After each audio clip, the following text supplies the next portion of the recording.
La France pourrait subir une sanction financière majeure le 12 septembre 2025. Fitch, l'une des agences de notation les plus influentes au monde, pourrait revoir notre note souveraine et cela pourrait impacter directement votre argent, vos crédits, vos investissements et même votre futur. Alors restez avec moi, je vais tout vous expliquer. Bonjour à tous, ici c'est Smart Nomad, n'hésitez pas à vous abonner si vous aimez ce contenu. Ici on parle d'investissement pour devenir libre financièrement et voyager à travers le monde. Aujourd'hui, on va parler de la dette française et de l'influence de Fitch, l'agence de notation qui pourrait décider si notre pays mérite une sanction le 12 septembre 2025. Alors, dans cette vidéo, on va voir pourquoi Fitch pourrait sanctionner la France, les conséquences pour l'État, les marchés, mais également vos finances, et enfin, comment vous protéger et même profiter des opportunités. Allez, c'est parti. Alors, on ne parlera pas non plus que de chiffres, je vais vous montrer des exemples historiques, des anecdotes ainsi que des comparaisons internationales pour bien comprendre ce que cela signifie. Commençons par voir ce qu'est une agence de notation et pourquoi c'est important. Une agence de notation comme Fitch, c'est un peu comme un médecin financier pour les pays. Elle évalue la santé financière d'un pays, sa capacité à rembourser ses dettes, mais également à gérer ses finances. Une note élevée comme un AAA ou un AA correspond à un pays fiable avec un taux d'intérêt bas et à une confiance des investisseurs. Une note faible, à l'inverse, comme un triple B, double B, voire simple B, correspond à un risque beaucoup plus élevé avec des taux d'intérêt plus élevés et bien sûr des investisseurs plus prudents. En 2011, lorsque Standard & Poor's a menacé de dégrader la note des États-Unis, les marchés ont paniqué, les indices boursiers ont chuté et les taux d'intérêt sur les obligations ont temporairement explosé. Imaginez que cela arrive à la France aujourd'hui. Fitch, Moody's et S&P sont donc des acteurs stratégiques car une note peut influencer tout, des prêts hypothécaires aux obligations d'État. Alors pourquoi la France pourrait être sanctionnée? Plusieurs facteurs mettent la France sous pression. Tout d'abord la dette publique qui est extrêmement élevée. En effet, la dette française dépasse 110% du PIB en 2025. Cela signifie que chaque euro emprunté par l'État coûte de plus en plus cher en intérêt. Un déficit budgétaire structurel. Les dépenses publiques continuent de dépasser les recettes. Même avec certaines réformes, la marge de manœuvre reste limitée. Alors cela inquiète Fitch car un déficit persistant peut mettre en danger la capacité du pays à rembourser ses dettes. La France fait également face à une croissance économique lente. Une économie stagnante rend le remboursement de la dette plus difficile. En effet, si le PIB croît faiblement, l'État a moins de revenus pour financer ses obligations et les investisseurs perdent confiance. Tous des facteurs politiques et sociaux jouent également un rôle.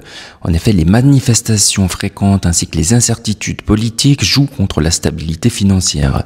Les agences de notation veulent voir des réformes crédibles et appliquées ainsi qu'une certaine stabilité sociale. Enfin, le contexte international. Les taux d'intérêt mondiaux sont en hausse, l'inflation reste présente et les investisseurs recherchent des pays sûrs. Une sanction de Fitch pourrait donc signifier que la France perd des points par rapport à d'autres pays européens en concurrence. La Grèce a subi une dégradation de sa note en 2012, entraînant une crise massive, une chute des obligations souveraines ainsi que des taux d'intérêt très élevés.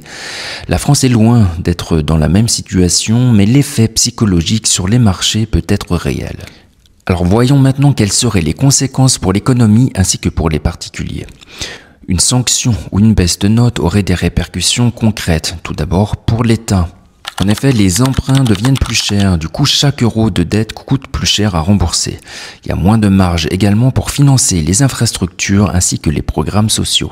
Pour les investisseurs, les obligations françaises deviennent moins attractives. Certains vendent rapidement. Les marchés financiers peuvent également réagir fortement à la nouvelle. Et pour les particuliers, les taux immobiliers ainsi que les crédits peuvent être plus élevés. Votre prêt immobilier ou votre prêt à la consommation peut donc coûter plus cher. Il y a un impact également indirect sur le pouvoir d'achat si l'économie ralentit. Pour vous prendre un exemple concret, si vous aviez un crédit immobilier variable indexé sur les taux, une dégradation pourrait augmenter vos mensualités de plusieurs centaines d'euros par an. Alors comment se préparer et protéger son argent? Même si une sanction arrive, vous pouvez protéger vos finances. Tout d'abord, la diversification est clé. Ne mettez pas tous vos œufs dans le même panier. Crypto, ETF, actions internationales, immobilier, rien ne vaut la diversification. Je vous recommande également de surveiller l'actualité financière et de vous abonner à Smart Nomad. Le 12 septembre est une date clé. Être informé vous permettra de réagir rapidement. Évitez également les décisions impulsives. Les mouvements basés sur la peur coûtent souvent plus cher que la sanction elle-même. Enfin, vous pouvez toujours prévoir des liquidités. En effet, avoir une réserve permet de couvrir les besoins immédiats, de saisir des opportunités. Rien ne vous empêche également de consulter un conseiller financier qui peut vous aider à ajuster votre portefeuille en fonction de votre profil de risque. Petite astuce Smart Nomad, une diversification géographique permet de limiter l'impact d'une crise locale. Par exemple, avoir des ETF sur les marchés américains ou asiatiques peut compenser la volatilité en France. Alors comment profiter des opportunités malgré la menace? Une sanction n'est pas forcément une catastrophe, elle peut créer des opportunités pour les investisseurs préparés. Les actions et les obligations peuvent temporairement baisser, ce qui va vous donner une chance d'acheter à prix réduit. Certaines crypto-monnaies et ETF internationaux peuvent être moins corrélés au marché financier. D'ailleurs, on attend aussi la décision de la Fed qui risque de faire exploser la crypto-monnaie. Du coup, surveillez les mouvements des banques et des investisseurs institutionnels, cela peut révéler de nouvelles tendances.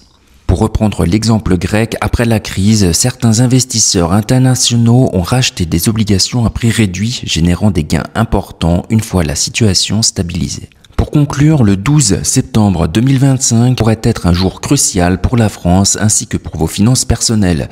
Fitch pourrait sanctionner notre pays et cela aura un impact sur les taux, les emprunts, mais également vos investissements. Mais avec une préparation intelligente ainsi qu'une diversification bien pensée, vous pouvez protéger votre patrimoine et même profiter des opportunités qui se présenteront. Si vous souhaitez rester informé et recevoir des conseils pratiques pour sécuriser vos finances, abonnez-vous à Smart Nomad. Ici, on parle d'investissement pour devenir libre financièrement et voyager à travers le monde. Allez, ciao!